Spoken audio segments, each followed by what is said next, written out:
कथा शिवरात्रि का उपवास करने पर राजा मित्रसा वशिष्ठ मुनि के श्राप से मुक्त हुए। जय श्री राम। मैं नीतू पांडे यूट्यूब चैनल पर आप सबका स्वागत करती हूँ। इस कथा का वर्णन स्कंद पुराण में मिलता है। कहते हैं कि भगवान शिव की आराधना और उपासना करने पर मनुष्य सभी पापों से मुक्त हो जाता है। यह कथा आरंभ करते हैं। सूत जी कहते हैं, माघ फागुन मास में कृष्ण पक्ष की चतुर्दशी का उपवास अत्यंत दुर्लभ है। उसमें भी शिवरात्रि में जागरण करना तो मैं भी मनुष्यों के लिए और भी दुर्लभ मानता हूँ। उससे भी अत्यंत दुर्लभ शिवलिंग का दर्शन तथा परमेश्वर शिव के पूजन को तो मैं और भी दुर्लभतर मानता हूँ। 100 करोड़ जन्मों में उत्पन्न हुई पुण्य राशि के प्रभाव से कभी भगवान शंकर की बिल्व पत्र से पूजा करने का अवसर प्राप्त होता है। 10,000 वर्षों तक जिसने गंगा जी के जल में स्नान किया है उसको जो फल मिलता है वही फल मनुष्य एक बार बेलपत्र के भगवान शंकर की पूजा करके प्राप्त कर लेता है। प्रत्येक युग में जो जो पुण्य इस संसार में लुप्त हुए हैं यानी गुम हो गए हैं, सभी फाल्गुन कृष्ण चतुर्दशी शिवरात्रि में पूर्णतः विद्यमान रहते हैं। लोक में ब्रह्मा आदि देवता और वशिष्ठ आदि मुनि इस फाल्गुन कृष्ण चतुर्दशी की भूरी भूरी यानी तरह तरह से प्रशंसा करते हैं। इस शिवरात्रि को यदि किसी ने उपवास किया तो उसे 100 यज्ञों से भी अधिक पुण्य होता है। जिसने एक बेलपत्र से शिवलिंग का पूजन किया है उसके पुण्य की समता तीनों लोकों में कौन कर सकता है। इस विषय में एक परम सुंदर कथा कही जाती है। इक्ष्वाकु वंश में मित्रसा नाम से एक राजा हुआ करते प्रसिद्ध एक राजा हुआ करते थे।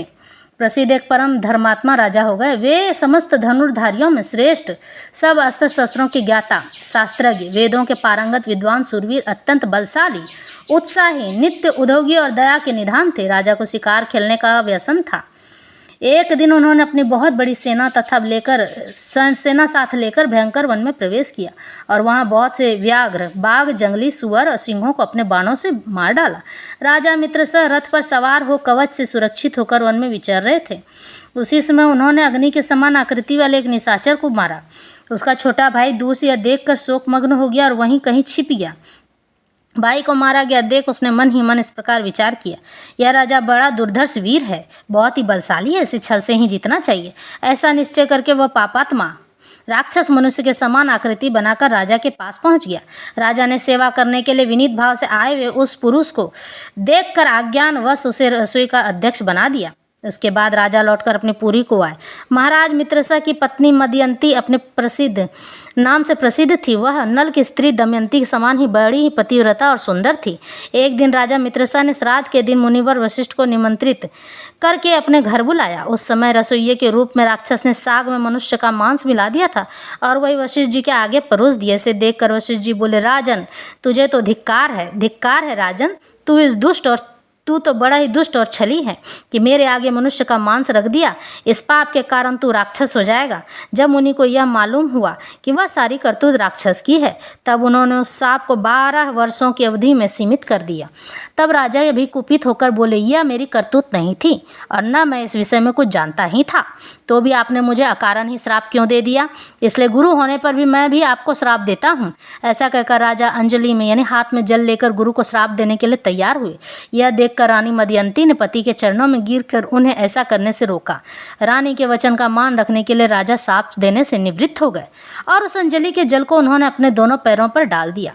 इससे राजा के दोनों पैर कलमश युक्त यानी कि कलेश युक्त हो गए, मलिन हो गए। तब से राजा का नाम कलमास्पद हुआ और गुरु के शाप से राजा वन में विचरने वाले राक्षस हो गए। एक दिन वन में कहीं किशोर अवस्था वाले नवविवाहित जोड़े मुनि दंपत्ति रमन कर रहे थे। उस समय उस नरभक्षी राक्षस ने तरुण मुनि कुमार को खाने के लिए पकड़ लिया। ठीक उसी तरह जैसे छोटे से मृग शिशु को कोई बाघ पकड़ लेता है। राक्षस के वश में पड़े हुए अपने पति को देखकर उसकी प्यारी स्त्री करुणापूर्वक बोली, हे सूर्यवंशोधर महाराज, आप ऐसा पाप न कीजिएगा। आप राक्षस नहीं, अयोध्या के सम्राट हैं, रानी मदयंती के पति हैं। प्रभु, ये मेरे स्वामी मुझे प्राणों से भी अधिक प्रियतम हैं, इन्हें न खाइए। शरण में आए हुए दीन दुखी मनुष्यों का आप ही सहारा देने वाले हैं।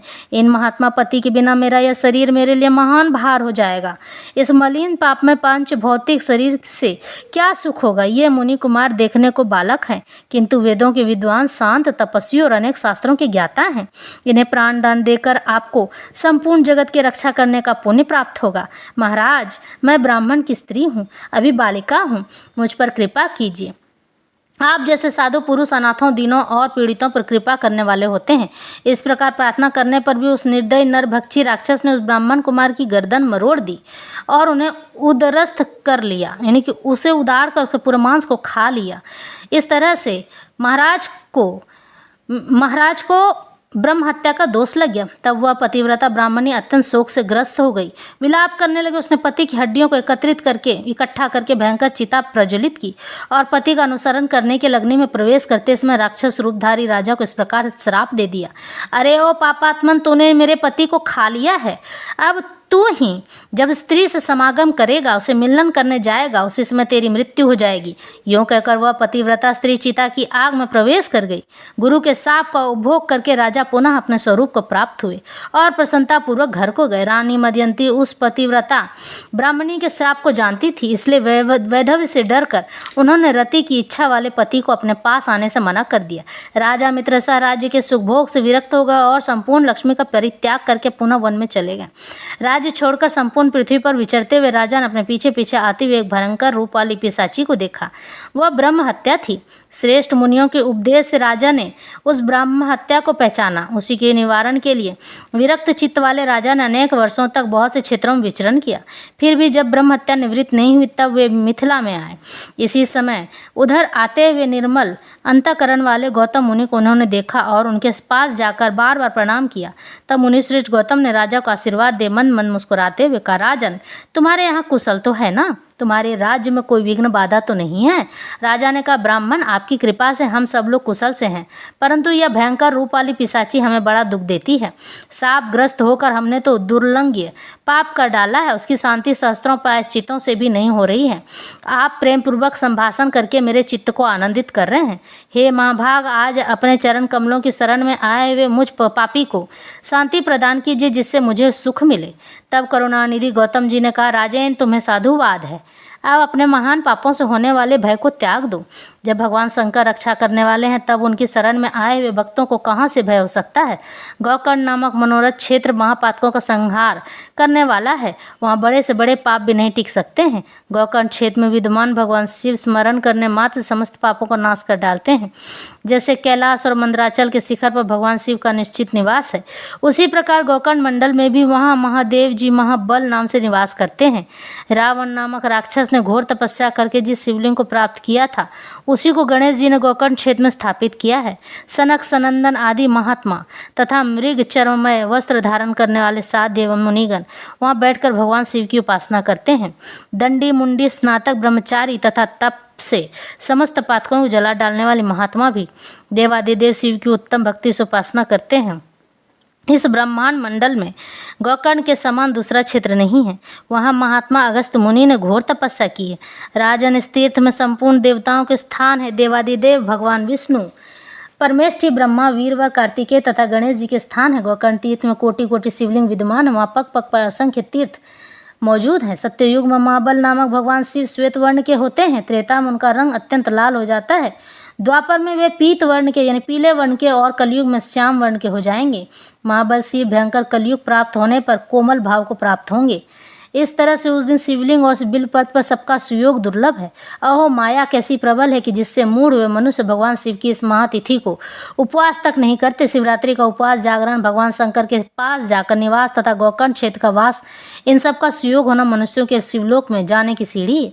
राजन, मैं भी इस समय गोकर्ण तीर्थ से लौट कर आया हूँ। शिवरात्रि को उपवास करके भगवान शिव का महोत्सव देखकर लौटा हूँ। शिवरात्रि पर वहाँ का महान उत्सव देखने के लिए सब देशों से चारों वर्णों के लोग आए थे। स्त्री, बालक, वृद्ध तथा चारों आश्रमों के निवासी वहां आकर देवेश्वर शिव का दर्शन करके कृत्या को प्राप्त हुए। लौटते समय मार्ग में एक अद्भुत आश्चर्य की बात देखकर मैं परमानंद में निमग्न हो कृतार्थ हो गया हूँ। इस तरह से महर्षि गौतम ने राजा को बताया कि शिवरात्रि को उपास करने पर ब्रह्म हत्या का दोष मिट जाता है। तो इस तरह से यह कथा यहीं संपन्न होती है।